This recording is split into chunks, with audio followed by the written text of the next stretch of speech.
மொத்தம் 3 எலி மருந்து. அவங்க எதை நினைச்சு அதை ஆர்டர் போட்டாங்கலாம் எனக்கு தெரியல. ஆனா ரொம்ப அவங்க அழுதுட்டே பேசுனதை பார்த்தா அவங்க ஏதோ சம் இஷ்யூக்காண்டி தான் இதை ஆர்டர் போட்டிருக்காங்கன்னு எனக்கு தோணுச்சு. ஒருவர் எலி மருந்துகளை ஆன்லைன் மூலம் ஆர்டர் செய்துள்ளார். ஆனால் அந்நபர் தற்கொலை செய்து கொள்ள எலி மருந்துகளை ஆர்டர் செய்ததாக டெலிவரி செய்ய சென்ற இளைஞருக்கு சந்தேகம் எழுந்துள்ளது. டெலிவரி ஊழியர் அந்நபரிடம் பேசி அந்த முடிவை கைவிட வைத்த நெகிழ்ச்சி சம்பவமும் நிகழ்ந்துள்ளது. இது தொடர்பான வீடியோவை பதிவு செய்து டெலிவரி ஊழியர் இன்ஸ்டாகிராமில் வெளியிட்டுள்ளார். ஆனா கஸ்டமர் லொகேஷன் ரீச் ஆயிட்ட பிறகு நான் அவங்களுக்கு இந்த மாதிரி ஆர்டர் வழியிலே மிஸ் ஆயிடுச்சிங்க அப்படிங்களா சரிங்க அப்படியே ஒரு மாதிரி அழுதுட்டே போட்டாங்க.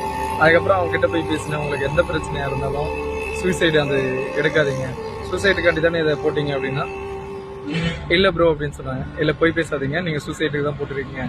எலியுடைய பிரச்சனை அப்படின்னா நீங்கள் கிட்டத்தட்ட 7 மணிக்கு போட்டுருக்கலாம், இல்லை அதுக்கு முன்னாடியே போட்டுருக்கலாம், இல்லை அடுத்த நாள் போட்டுருக்கலாம். இந்த அன்டைமில் போட வேண்டிய அவசியம் இல்லை அப்படின்னு. அதுக்கப்புறம் அவங்கள கன்வின்ஸ் பண்ணிவிட்டு இந்த ஆர்டரையும் கேன்சல் பண்ணி எடுத்துகிட்டு வந்தேங்க. இன்றைக்கி தாங்க ஓப்பனாக சொல்கிறேன், இன்றைக்கி தான் நான் எதையோ சாதித்த மாதிரி எனக்கு தோணுது.